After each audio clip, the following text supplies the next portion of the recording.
जैसा कि पिछले वीडियो में मैंने कहा था, आज हम लोग कूलम्ब्स लॉ स्टार्ट करने वाले हैं। कूलम्ब्स लॉ क्या बताता है? कूलम्ब्स लॉ बताता है the interaction between two point charges, the force of interaction between two point charges, either attraction और रिपल्सन। एक्चुअली एक चार्ज कुछ ना कुछ ऐसा प्रोड्यूस करता होगा जिसके कारण वो दूसरे चार्ज पर फोर्स लगा सकता है। इस चीज़ को हम लोग बाद में इलेक्ट्रिक फील्ड के नाम से जानेंगे और सीखेंगे भी कि किस तरह से इसे कैलकुलेट की जाती है। आज हम लोग ये सीखने वाले हैं कि दो पॉइंट चार्जेस के बीच में कितना फोर्स लगेगा और किस डायरेक्शन में लगेगा, ये हमें कूलम्ब्स लॉ बताता है। और ध्यान रखने वाली बात यह है कि Coulomb's law basically two point charges के बीच में कितना फोर्स लगता है उसके बारे में बताता है। तो चलिए आज का लेक्चर हम लोग स्टार्ट करते हैं। Coulomb's law. कूलम्ब्स लॉ, तो जैसा कि मैंने कहा था, कूलम्ब्स लॉ बताता है दो पॉइंट चार्जेस के बीच का इंटरेक्शन। मान लेते दो चार्ज है Q1 एंड Q2। अब ये दो पॉइंट चार्ज के बीच में कितना फोर्स लगेगा इसकी जानकारी हमें कूलम्ब्स लॉ के द्वारा मिलती है। अगर हम लोग एक्सप्रेशन में बात करें तो Q1, सपोज अगर दोनों पॉजिटिव चार्ज हम ले लेते हैं तो Q1 Q2 पर फोर्स लगाएगा और Q2 भी Q1 पर फोर्स लगाएगा। ये जो फोर्स लग रहा है, ये फोर्स डायरेक्टली प्रोपोर्शनल होने वाला है Q1 और Q2 के प्रोडक्ट के। Force directly proportional to product of two charges Q1 and Q2। दोनों चार्ज के बीच का डिस्टेंस, दोनों चार्ज के सेंटर का बीच का डिस्टेंस मान लेते हैं स्मॉल r है। तो force inversely proportional to square of distance between them होने वाला।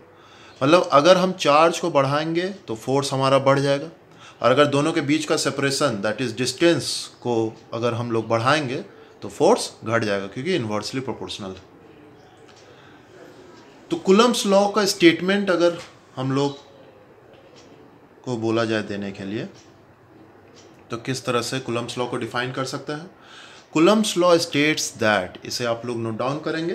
Coulomb's law states that the force of interaction between two point charges separated by a certain distance, the force of interaction between two point charges separated by a distance is directly proportional to the product of charges, and inversely proportional to the square of distance between them, and it acts along the line joining their centers। किसी भी law का most important part होता है, वो law magnitude के बारे में भी बताता है और डायरेक्शन के बारे में बताता है। जैसा कि कूलम्ब्स लॉ में मैग्नीट्यूड के बारे में बताया जा रहा है कि force directly proportional to product of charges and force inversely proportional to square of distance between them, ये मैग्नीट्यूड के बारे में बताया।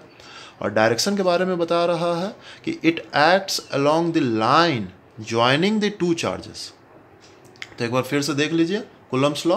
Coulomb's law states that the force of interaction between two point charges separated by a distance is directly proportional to the product of charges and inversely proportional to the square of distance between them, and it acts along the line joining the two charges। तो ये Coulomb's law. तो statement हमारा complete हो गया। दो point charge हम लोग ले लिए Q1 और Q2, दोनों को पॉजिटिव मान लिए। सपोज मान लेते हैं पॉजिटिव, नेगेटिव भी हो सकता है। तो दोनों के बीच में फोर्स जो लग रहा है डायरेक्टली प्रोपोर्शनल टू Q1 और Q2, inversely proportional to 1/r²। अब प्रोपोर्शनलिटी साइन के साथ इसको कंबाइन कर लेते हैं, Q1 Q2/r²। प्रोपोर्शनलिटी साइन को हटाते हैं, हम लोग सब जानते हैं इक्वल टू के साथ लगता है एक कांस्टेंट K Q1 Q2/r²। इस K को हम लोग बोल सकते हैं Coulomb's constant. Coulomb's constant K का वैल्यू होता है small k equals 1/4πε0। SI unit में 1/4 पाई एप्सिलॉन नॉट का वैल्यू है 9 × 10⁻9। इसका यूनिट हो जाएगा के का यूनिट लिखना है तो बाकी सारे क्वांटिटी को उधर लेकर के जाएंगे। तो सारे क्वांटिटी को अगर उधर लेकर के जाएंगे तो F × r² / Q1 Q2 इस तरह से लिखा जा सकता है। तो F के लिए यूज़ कर सकते हैं हम लोग न्यूटन, R के लिए मीटर स्क्वायर और चार्ज के लिए कूलम, तो पर कूलम स्क्वायर। तो K का ज़रूरी नहीं यूनिट याद हो, आप इस तरह से फार्मूला को इंटरचेंज करके K का यूनिट निकाल सकते हैं। एप्सिलॉन नॉट, यहाँ पर एक नया टर्म आ गया एप्सिलॉन नॉट। एप्सिलॉन नॉट को क्या बोला जाता है? एप्सिलॉन नॉट को बोला जाता है permittivity of free space. Permittivity of free space. Epsilon naught का भी वैल्यू होता है, एप्सिलॉन नॉट का वैल्यू हो जाएगा 8.85 × 10⁻⁻12। ये सब का यूनिट को याद रखना पड़ेगा। अब वैल्यूज़ को भी याद रखना पड़ेगा। एप्सिलॉन नॉट का यूनिट जस्ट के रेसिप्रोकल हो सकता है, तो जस्ट इसका उल्टा कर देंगे, कूलम स्क्वायर पर न्यूटन पर मीटर स्क्वायर। परमिटिविटी को आप इस तरह से समझ सकते हैं, वैसे बाद में इसको डिस्कस करेंगे। डाइलेक्ट्रिक कांस्टेंट, एब्सोल्यूट परमिटिविटी, सारा टर्म सब आएगा। इसको आप इस तरह से दिमाग में रख सकते हैं जिस तरह से रेसिस्टिविटी का काम क्या है? करंट को रोकना। तो उसी तरह से परमिटिविटी का काम क्या है?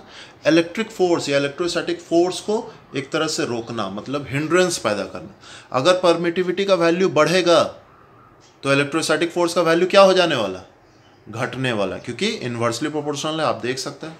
तो अगर कूलम्स लॉ को परफेक्टली लिखा जाए तो आप इस तरह से लिख सकते हो, F = 1/4 pi epsilon not Q1 Q2 r²। 1/4 pi epsilon not जो यूज़ किया जा रहा, ये सब यूज़ किया जाएगा, फॉर्मूला यूज़ किया जाएगा वैक्यूम के लिए।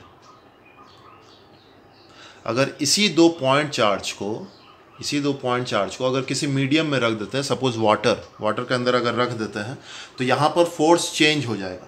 और फोर्स चेंज हो जाएगा तो किस तरह से उसका फैक्टर चेंज होगा, परमिटिविटी किस तरह से चेंज होगा, वो सब कुछ हम लोग डिस्कस करेंगे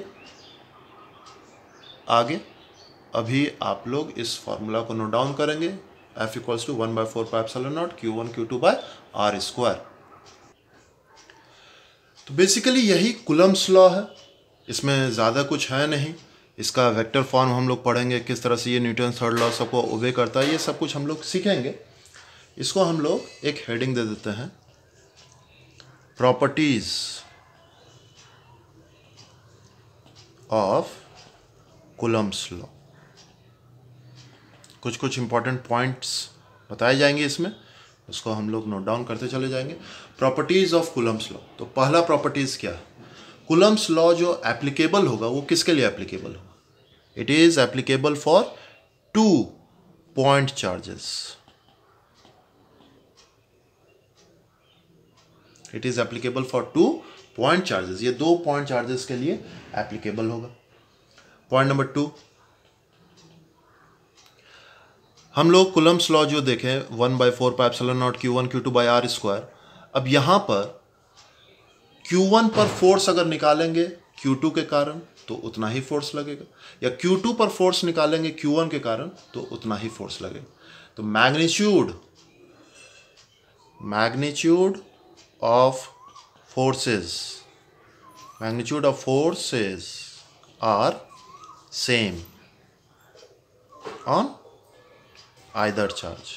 दोनों में से किसी चार्ज पर फोर्स का जो मैग्नीट्यूड होगा वो सेम होने वाला। एंड डायरेक्शन जो होने वाला है वो अपोजिट होने वाला है, डायरेक्शन अपोजिट। तो मैग्नीट्यूड सेम होगा, डायरेक्शन अपोजिट होगा। ये किस में बोला गया? ये बोला गया न्यूटन्स थर्ड लॉ में। तो इस तरह के फोर्सेस को कौन फोर्स का नाम दिया गया? Action reaction force. इसीलिए इसे एक्शन रिएक्शन फोर्स भी कहा जाता है। मैग्नीट्यूड सेम होगा, डायरेक्शन अपोजिट होगा, तो इसको एक्शन रिएक्शन फोर्स कहा जाता है। अगर 2 पॉजिटिव चार्ज ले लेते हैं, तो दोनों एक दूसरे पे फोर्स लगाएगा अपोजिट डायरेक्शन में, और एक पॉजिटिव लेते हैं और एक नेगेटिव लेते हैं तो दोनों एक दूसरे को अट्रैक्ट करेगा अलोंग द लाइन। स्टेटमेंट में ही बताया गया। अलोंग द लाइन वो या तो अट्रैक्शन होगा या तो रिपल्सन होगा। तो मैग्नीट्यूड ऑफ फोर्सेस। तीसरा प्रॉपर्टीज क्या है? It obeys inverse square law. ये इनवर्स स्क्वायर लॉ को ओबे करता है। जैसा कि हम लोग जान रहे हैं force directly proportional to 1/r square है, तो इनवर्स स्क्वायर लॉ को ये ओबे करता है। कुछ खास है नहीं इसमें। फोर्थ पॉइंट, चौथा प्रॉपर्टी क्या है? इसको सेंट्रल फोर्स भी बोलते हैं हम लोग। सेंट्रल फोर्स एक्चुअली इसलिए बोला जाता है it acts along the line joining the centre of charges. जैसे ग्रेविटेशनल फोर्स को सेंट्रल फोर्सेस बोलते हैं, along the line joining the centres of the masses होता है, उसी तरह से इसको सेंट्रल फोर्स कहा जाता है। ये फोर्थ प्रॉपर्टी होगी। फिफ्थ प्रॉपर्टी, इलेक्ट्रोस्टैटिक फोर्स को कंजर्वेटिव फोर्स भी कहते हैं। इलेक्ट्रोस्टैटिक फोर्स को कंजर्वेटिव फोर्स कहा जाता है। कंजर्वेटिव फोर्स के बारे में हम लोग ऑलरेडी पढ़ चुके हैं, जो पाथ इंडिपेंडेंट होते हैं। पाथ इंडिपेंडेंट होते हैं।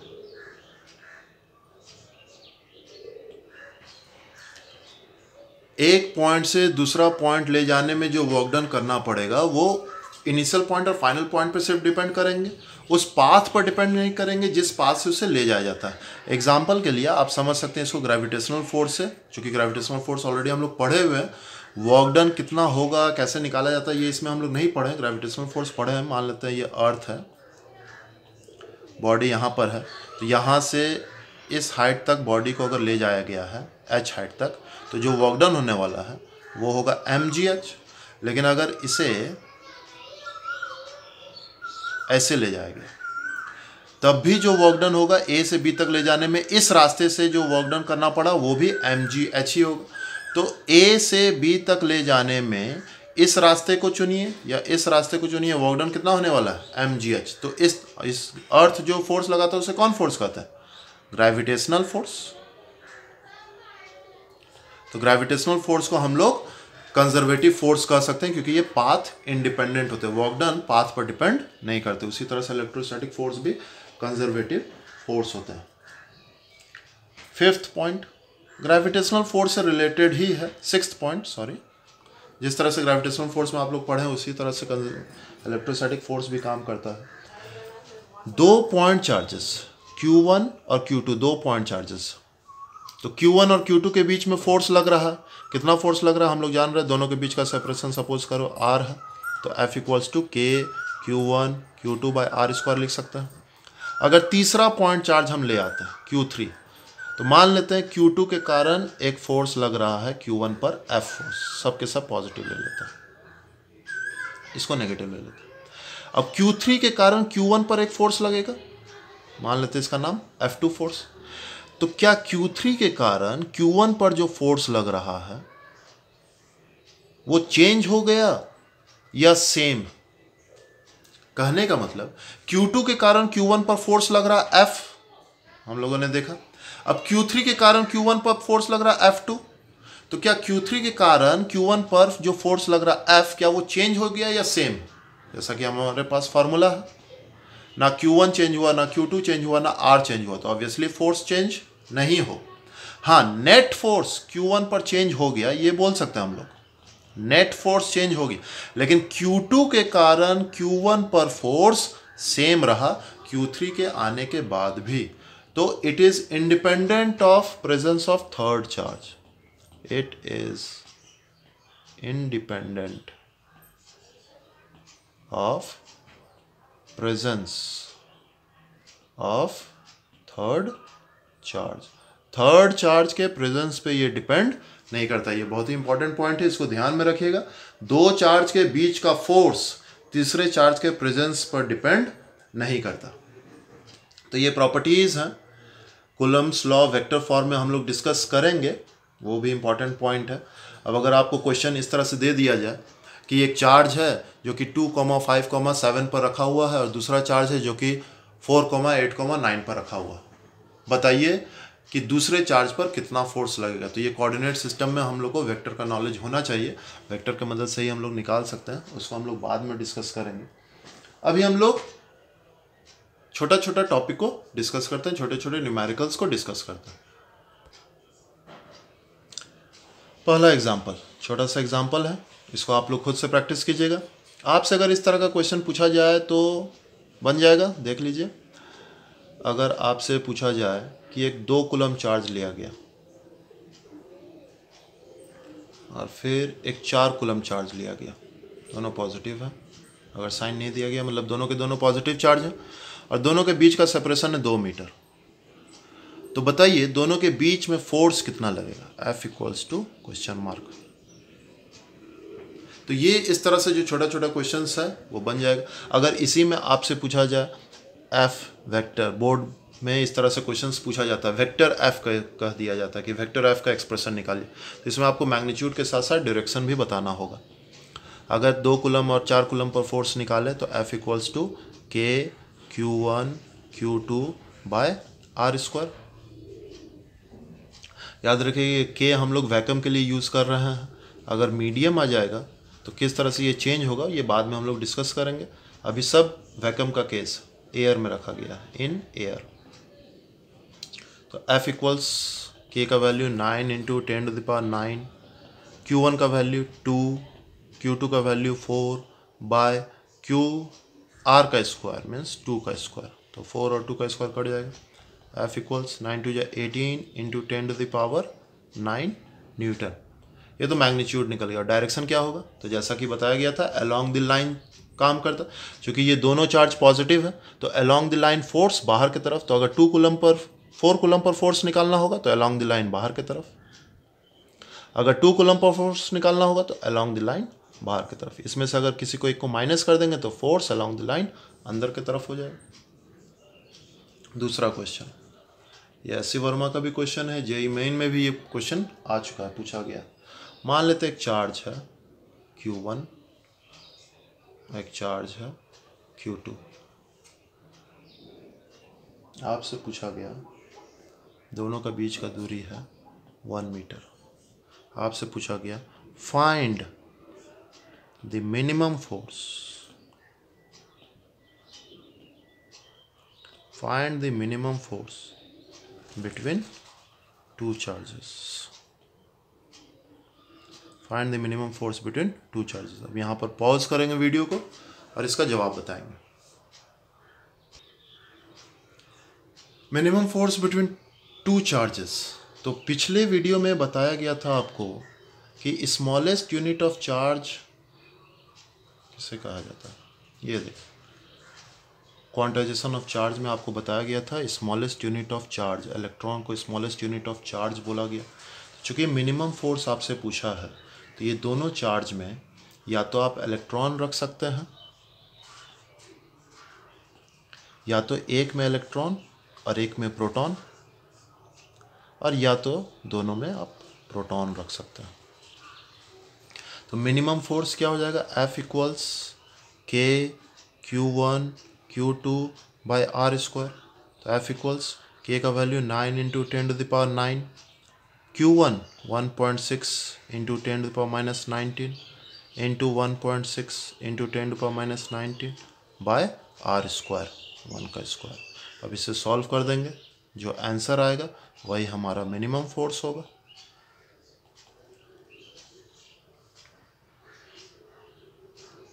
बढ़ते हैं नेक्स्ट एग्जाम्पल की तरफ।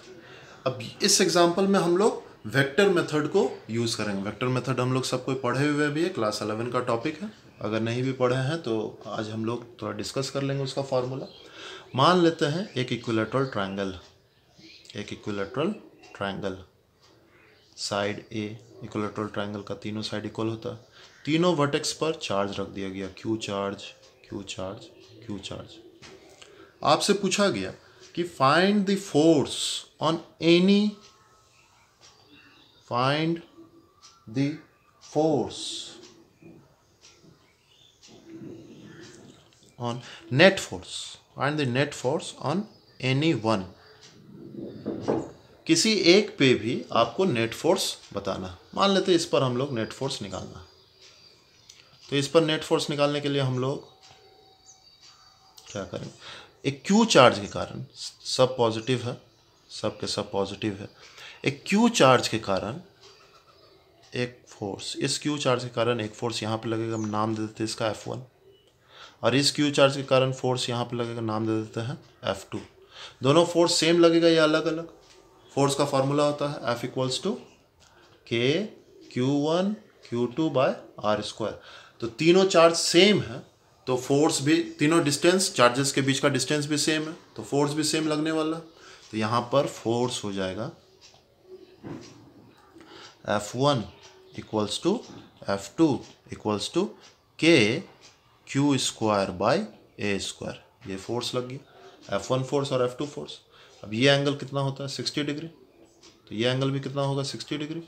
तो जो नेट फोर्स होगा F, फॉर्मूला हो जाएगा अंडर रूट F का स्क्वायर प्लस F का स्क्वायर, दोनों को F मान लेते हैं, या F1 का स्क्वायर F2 का square plus 2F1 F2 cos theta. ये वेक्टर एडिशन का फॉर्मूला, वैल्यू पुट करते हैं, F का स्क्वायर प्लस F का स्क्वायर प्लस 2F का स्क्वायर कॉस 60 डिग्री, थीटा का वैल्यू 60 डिग्री लेंगे और कॉस 60 डिग्री का वैल्यू होता है 1/2, 2 कट जाएगा, F square plus F square plus F square 3F square.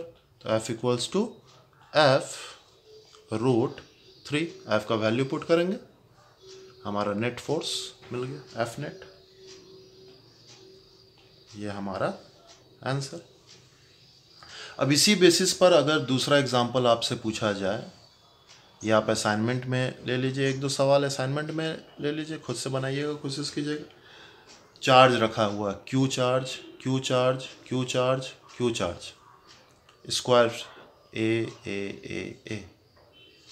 अब इस पर आपसे पूछा गया कि बताइए इस पर नेट फोर्स कितना होगा, तो क्या हम लोग बता पाएंगे? ये आपका असाइनमेंट, ये आप बनाइएगा। F नाम दे देते हैं इसका, 1 2 3 4, find F net on Q1। इसी तरह से अगर एक क्वेश्चन, इस पर बहुत सारा क्वेश्चंस बन सकता है, इधर माइनस क्यू कर दिया गया, इधर क्यू, इधर क्यू, इधर भी माइनस क्यू कर दिया गया, स्क्वायर साइड ए। इसका नाम देते हैं 1 2 3 4, फाइंड F नेट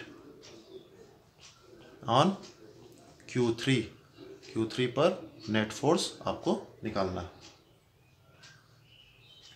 तो क्वेश्चंस बहुत सारा बन सकता है।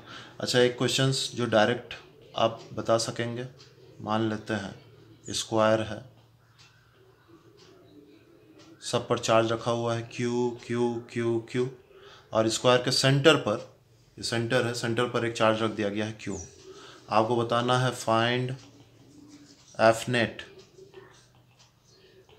On Q at centre. Centre पर जो क्यू रखा हुआ है F नेट बताना। तो आप ओरली भी इसको बता सकते हैं।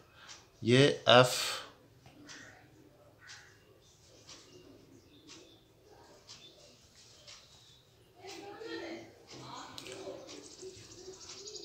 ये Q के कारण इस पर फोर्स इस तरह से लगेगा, ये Q के कारण इस पर फोर्स इस तरह से लगेगा, ये Q के कारण और इस Q के कारण, तो सब एक दूसरे को कैंसिल आउट कर देगा। तो नेट फोर्स कितना हो जाने वाला है, F नेट इक्वल्स 0 हो जाने वाला है। तो ये हम लोग कर सकते हैं खुद से। इस पर एक क्वेश्चन जो आपको खुद से बनाना होगा, घड़ी प्रॉब्लम इसे हम लोग कहते हैं, वॉच प्रॉब्लम्स। मान लेते हैं कि घड़ी, ये होमवर्क है, असाइनमेंट, ये सब आपका होमवर्क, प्रैक्टिस कीजिएगा। अगर डाउट होगा तो आप व्हाट्सएप पर मैसेज कर सकते हैं, 12 3 6 9 1 2 4 5 7 8, 10, 11 और सब पर कूलम रखा हुआ, 1 coulomb, 2 coulomb, 3 coulomb, 4 coulomb, 5 coulomb, 6 coulomb, 9 coulomb, 10 coulomb, 11 coulomb.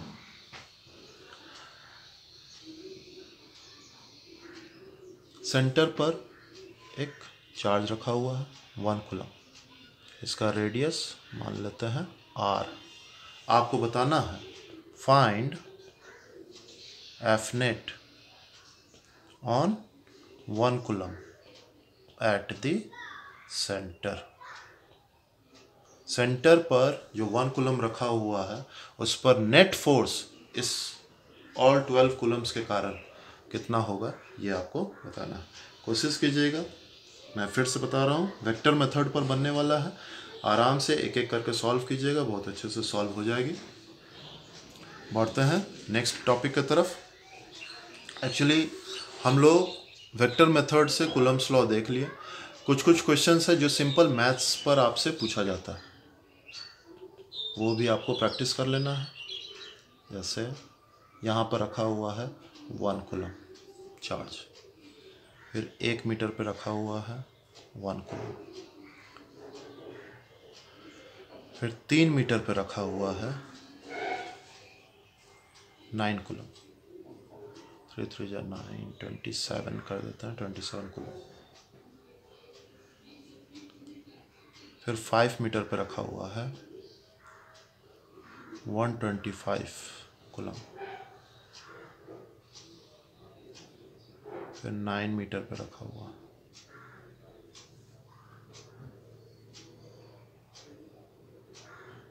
729 coulomb. आपको बताना है find F net on 1 coulomb at the origin. ये आपका सवाल है। 1 मीटर पे 1 कूलम, 3 मीटर पे 27 कूलम, 5 मीटर पे 125 कूलम, इस तरह से करते करते 9 मीटर पर 729 कूलम। अब आपको बताना है ये सब के कारण नेट फोर्स 1 कूलम पर कितना लगेगा, ये आपको बताना है। ये होमवर्क है, असाइनमेंट। तो इस तरह से बहुत सारा क्वेश्चंस बन सकता है। एक आसान वाला 1 कूलम पर 1 मीटर पर 1 कूलम रखा हुआ है, 2 मीटर पर 8 कूलम रखा हुआ है, 3 मीटर पर 27 कूलम रखा हुआ है। इसी तरह से करते करते 10 मीटर पर 1000 कूलम रखा हुआ। फाइंड, सेम प्रॉब्लम है, find F net on 1 coulomb at origin. चलिए वीडियो को पॉज करेंगे और इस सवाल को अभी बनाएंगे हम लोग। वीडियो को पॉज कर दीजिए और कोशिश कीजिए बनाने का। चलिए बढ़ते हैं आगे। 1 मीटर पर जो 1 कूलम रखा हुआ उसके कारण जो 1 कूलम पर फोर्स लगेगा ऑब्वियसली ये लेफ्ट की तरफ लगेगा, और सारे चार्जेस के कारण जो नेट फोर्स लगेंगे वो सब का सब डायरेक्शन लेफ्ट की तरफ ही, मतलब सारे चार्जेस के कारण इंडिविजुअल फोर्स निकाल करके जोड़ देना। तो एफ नेट इक्वल्स, मान लेते इसका नाम Q1 दे देता है, इसका नाम Q2, Q3, Q4 dot dot dot Q11। तो K Q1 Q2 by R square plus K R1 square कर देता है। यहाँ से लेके यहाँ तक का नाम R1 दे देते हैं, यहाँ से लेके यहाँ तक का नाम R2 दे देते हैं। K Q1 Q3 bye R2 का square plus dot dot dot. तो अगर आगे बढ़े हम एफ नेट इक्वल्स टू, तो K Q1 सब में कॉमन आएगा, तो K Q1 को कॉमन ले लेते हैं, K Q1 कॉमन आ जाएगा। इसमें Q2 का वैल्यू है 1 बाय 1 का स्क्वायर प्लस 8 बाय 2 का स्क्वायर प्लस 27 बाय 3 का square plus dot dot dot 1000 by 10 का square. F net equals to K Q1 1 plus 2 plus 3 plus dot dot dot 10, ये एक सीरीज आ गया। इसका सम 1 प्लस 2 प्लस 3, तो 2 1 3 3 3 6 6 4 10, आप इस तरह से भी जोड़ सकते हैं। तो इसका फॉर्मूला होता है F net equals to K Q1, इसका फॉर्मूला होता है n into n plus 1 by 2। तो F net equals to K का value 9 into 10 to the power 9, Q1 का वैल्यू 1 कूलम, और n कितने टर्म्स है, 10 टर्म्स है, तो 10 into 11 by 2। F net equals to 55 into 9 into 10 to the power 9 newton. आप calculate करके सॉल्व करेंगे, यही आपका आंसर होगी। तो ये बेसिक मैथ्स इसी को बोलते हैं जो सीरीज पर आपका बन रहा है। जैसे यहाँ पर आपका जो आएगा, आप इसको देखिए किस तरह से आएगा, 1 प्लस 3 जिस तरह से यहाँ पर आया, 1 प्लस 3 प्लस 5 प्लस 9, मतलब सम ऑफ कंसेक्यूटिव ऑड नंबर्स। तो सम ऑफ कंसेक्यूटिव ऑड नंबर्स का फॉर्मूला क्या होता है, इसको थोड़ा सा आपको याद करना होगा। अगर आ जाता है तो ठीक, नहीं तो फिर डाउट क्लासेस में आपको बताया जाएगा।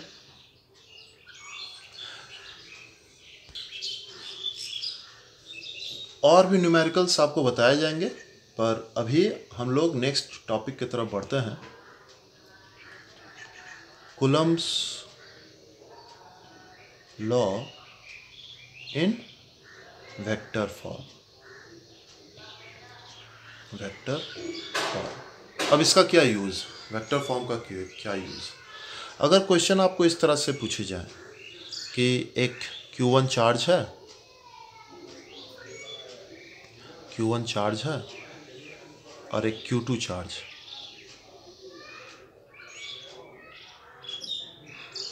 तो आपसे पूछा जाए Q1 और Q2 के बीच में फोर्स कितना लग रहा है, इसका बताइए। अब यहाँ पर आपको वेक्टर का ज़रूरत पड़ेगा। मान लेते हैं Q1 का पोजीशन वेक्टर है R1, Q2 का पोजीशन वेक्टर है R2। यहाँ पर ये वेक्टर R हम लोग बोल सकते हैं। तो किस तरह से लिखा जा सकता है, F इक्वल्स के Q1 Q2 by R square. ये तो नॉर्मल फार्मूला जिसमें हम लोग को सिर्फ मैग्नीट्यूड पता चलेगा, लेकिन अगर डायरेक्शन भी हमको चाहिए यूनिट वेक्टर के टर्म्स में, अगर हमको क्वेश्चन जैसे आपसे बताया गया था कि अगर चार्ज को बोला जाए Q1 चार्ज है 2,3,5 पर और Q2 चार्ज है 4,8,9 पर, तो बताइए Q1 के कारण Q2 पर कितना फोर्स लगेगा। तो कोऑर्डिनेट सिस्टम में हम लोग को वेक्टर यूज़ करना पड़ता है। तो वेक्टर यूज़ करने के लिए हम लोग वेक्टर मेथड पहले सीखेंगे। F इक्वल्स के Q1 Q2 by R square. अब इधर अगर हम लोग फोर्स वेक्टर में दे देते तो इधर भी वेक्टर में देना होगा। तो यहाँ पर इस राइट साइड में डायरेक्शन रिप्रेजेंट का काम कौन कर रहा, अगर देखा जाए यहाँ पर तो वेक्टर आर डायरेक्शन रिप्रेजेंट का काम कर रहा है। Q1 के कारण Q2 पर जो फोर्स लगेगा इसी डायरेक्शन में लगेगा, F डायरेक्शन में लगेगा। अब थोड़ा ध्यान दीजिएगा, Q1 के कारण Q2 पर जो फोर्स लग रहा है वो F फोर्स जो लग रहा है वो R के अलॉन्ग में ही लग रहा है। तो यहाँ पर हम लोग लिख सकते हैं R कैप, डायरेक्शन को रिप्रेजेंट करने के लिए यूनिट वेक्टर यूज़ करते हैं हम लोग R कैप। R कैप को क्या लिखा जा सकता है, R कैप को लिखा जा सकता है वेक्टर R बाय R।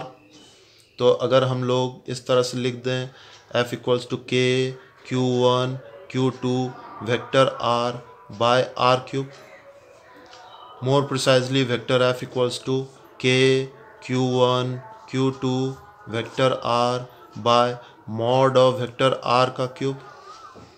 ये हमारा वेक्टर फॉर्म में आ गया, coulomb's law in vector form. अब बुक सब में जैसा हम लोग पढ़ते हैं R1 और R2 के टर्म में दिया जाता है, तो R1 और R2 के टर्म में किस तरह से लिखा जा सकता है, देखिए यहाँ पर ट्रायंगल लॉ हम लोग लिख सकते हैं vector R1 plus vector R equals to vector R2। Triangle law of vector addition से लिखा जा सकता है। तो वेक्टर R क्या हो गया, वेक्टर R हो गया vector R2 minus vector R1। तो वेक्टर R की जगह पर vector R2 minus vector R1 लिख सकते हैं। तो वेक्टर F इक्वल्स के Q1 Q2 vector R2 minus vector R1 by vector R2 minus vector R1 का मॉड का क्यूब। ये परफेक्ट हमारा Coulomb's law in vector form हो गया। कुछ कुछ पॉइंट्स हम लोग को ध्यान में रखने हैं जो कि आसान बना देंगे इस चीज़ को करने में। अगर हम लोग vector F equals to K Q1 Q2 मान लेते हैं, इस तरह से समझिए इसको, Q1 Q2, ये हमारा वेक्टर R। देखिए वेक्टर R का हेड किधर की तरफ, Q2 की तरफ। तो वेक्टर R का हेड किधर रखेंगे सर? सवाल उठता है वेक्टर R का हेड किधर रखेंगे। आप इसको नोट डाउन करेंगे। वेक्टर R का हेड उधर रहेगा जिधर हमको फोर्स निकालना है। सपोज करो Q2 पर हमको फोर्स निकालना, तो वेक्टर R का हेड किधर है? Q2 पर। अगर Q1 पर फोर्स निकालना होगा तो वेक्टर R का हेड किधर रख देंगे? Q1 पर। इस चीज़ को समझिएगा थोड़ा। वेक्टर R का हेड हम लोग रख देंगे Q2 पर। अब मान लेते हैं सर कि हमको Q1 पॉजिटिव है और Q2 पॉजिटिव है, तो Q1 के कारण Q2 पर जो फोर्स लगेगा वो ऑब्वियसली इधर लगेगा F के अलाउ। तो सर अगर हम वेक्टर फॉर्म में लिखेंगे vector F equals to K Q1 Q2 vector R by mod of vector R का क्यूब, तो फॉर्मूला सही आया। डायरेक्शन क्या सही बता रहा है? वेक्टर R का हेड, वेक्टर R का डायरेक्शन राइट की तरफ और फोर्स का डायरेक्शन भी राइट की तरफ, तो हाँ ये सही है। लेकिन अगर Q1 को पॉजिटिव कर दिया जाए और Q2 को नेगेटिव कर दिया जाए, फोर्स Q2 पर निकालना है, तो बताए थे जिस पर फोर्स निकालना है वेक्टर R का हेड उधर ही रहेगा। वेक्टर R का हेड उधर कर दिए, चूंकि Q2 पर फोर्स निकालना है, तो फॉर्मूला हो जाएगा vector F equals K Q1 Q2 by vector R का मॉड का क्यूब इंटू वेक्टर R। अब वेक्टर R का डायरेक्शन किधर है? राइट की तरफ। तो सर फोर्स का डायरेक्शन भी राइट की तरफ होना चाहिए, लेकिन Q1 और Q2 चूंकि नेगेटिव है, तो जो फोर्स का डायरेक्शन होगा वो किधर होने वाला? फोर्स का डायरेक्शन किधर होने वाला? फोर्स का डायरेक्शन होने वाला है लेफ्ट की तरफ। अब यहां पर किस तरह से समझेंगे, कॉम्प्लिकेशंस को थोड़ा समझिएगा। बताया गया था कि R का हेड उधर रखेंगे जिधर फोर्स निकालना है, तो Q2 पर फोर्स निकालना है तो R का हेड Q2 की तरफ रख दिए। सर अगर दोनों पॉजिटिव है तब तो कोई प्रॉब्लम नहीं है, Q1 और Q2, R का डायरेक्शन जिधर है उधर ही फोर्स का डायरेक्शन होगा। लेकिन यहाँ पर R का डायरेक्शन जिधर है, फोर्स का डायरेक्शन उसके अपोजिट हो रहा है। तो इस केस में क्या करेंगे? इस केस में करेंगे जो चार्ज है उस चार्ज को साइन के साथ रख देंगे। अब अगर चार्ज को साइन के साथ रखेंगे तो यहाँ पर एक माइनस लगाना होगा क्योंकि Q2 माइनस में है। अब Q2 माइनस में है तो अब देखिए वेक्टर में क्या बता रहा है, R का डायरेक्शन जिधर है माइनस साइन उसको अपोजिट कर देगा, मतलब उसके अपोजिट में फोर्स का डायरेक्शन होने वाला। तो दो चीज़ हो गए, दो चीज़ ध्यान में रखना है। जब भी वेक्टर में हम लोग को लिखना होगा दो चीज़ ध्यान में रखेंगे। Vector F equals to K Q1 Q2 by mod of vector R का cube into vector R। Vector R का हेड कहाँ पर रहेगा? जिधर फोर्स निकालना है उसी के तरफ वेक्टर R का हेड रहेगा। और Q1 Q2 को कैसे रखेंगे? साइन के साथ। एक केस और है उसको भी डील कर लेते हैं। अगर दोनों नेगेटिव कर दिया जाए, Q1 भी नेगेटिव और Q2 भी नेगेटिव, क्या आंसर सही आएगा? मान लेते हैं Q2 पर फोर्स निकालना है तो वेक्टर R का हेड किधर रहेगा? Q2 पर। पहले लॉजिकली हम लोग देख लेते हैं, ये दोनों माइनस है मतलब रिपल्सन होगा, रिपल्सन होगा मतलब Q2 पर फोर्स राइट की तरफ लगने वाला है। चलिए देखते हैं। Vector F equals K Q1 minus के साथ Q2 माइनस के साथ बाय वेक्टर R का क्यूब वेक्टर R।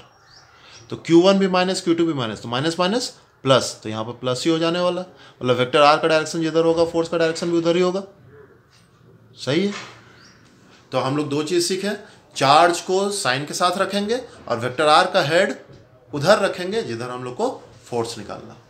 अब लिखने का तरीका होता है force on two due to 1, तो इसको किस तरह से लिखा जा सकता है? Force on two due to 1, F21। अगर 2 के कारण 1 पर फोर्स लग रहा है तो इसको लिखा जा सकता है फोर्स ऑन 1 ड्यू टू 2। अगर इसको निकाला जाए फोर्स ऑन 2 ड्यू टू 1। अगर इस तरह से निकालेंगे force on one due to two, तो इसको किस तरह से लिखा जा सकता है, KQ1। अब force on one due to two निकालना, तो इस बार आर का हेड कैसे रखेंगे, इसको दूसरे कलर से लिख देता है कि ज़्यादा अच्छा से समझ में आए। आर का हेड इस बार रहेगा Q1 के तरफ, क्योंकि इस बार Q1 पर फोर्स निकालना। Force on one due to two F12 equals to क्या लिखेंगे, K Q1 को साइन के साथ, Q2 को साइन के साथ, बाय वेक्टर R का क्यूब वेक्टर R। अब इसको 1 से 2 की तरफ जा रहा है तो इसको R12 बोल देता है, ये 2 से 1 की तरफ जा रहा है तो इसको R21 बोल देता है। तो यहाँ पर ज़्यादा प्रिसाइजली अच्छा से लिखने के लिए क्या करेंगे, force on two due to one, force on two due to one, R12 होगा direction. Force on one due to two, यहाँ पर R21 डायरेक्शन हो जाएगा। इसको लिखा जा सकता है vector R12 equals to vector R21। दोनों का मैग्नीट्यूड तो सेम है लेकिन डायरेक्शन अपोजिट है। यहाँ पर एक माइनस साइन लगा देते हैं, माइनस साइन लगाएंगे तो यहाँ पर क्या लिखा जा सकता है, F12 को minus KQ1 Q2 by mod of vector R का क्यूब। R21 की जगह पर लिख सकते हैं R12 with A minus sign, R21 की जगह पर लिख सकते हैं माइनस R12, माइनस R12। और इसके बदले में क्या लिखा जा सकता है, F21, मतलब F12 को लिखा जा सकता है इक्वल्स टू माइनस F21। ये आपका प्रूफ हो गया न्यूटन्स थर्ड लॉ। तो अगर क्वेश्चन इस तरह से आए कि हाउ कूलम्स लॉ ओबे न्यूटन्स थर्ड लॉ, तो आप इस तरह से प्रूफ करके बता सकते हैं। आज के लिए बस इतना ही। जो असाइनमेंट्स आपको दी गई है उस असाइनमेंट्स को अच्छे से कीजिएगा, अच्छे से बनाइएगा। कुछ भी डाउट्स हो तो आप व्हाट्सएप पर मैसेज कर सकते हैं, इसको रिवाइज कीजिएगा। नेक्स्ट क्लास में हम लोग कूलम्स लॉ पर बेस्ड ही कुछ एक्स्ट्रा न्यूमेरिकल्स देखेंगे। Till then stay safe, stay at home, good bye.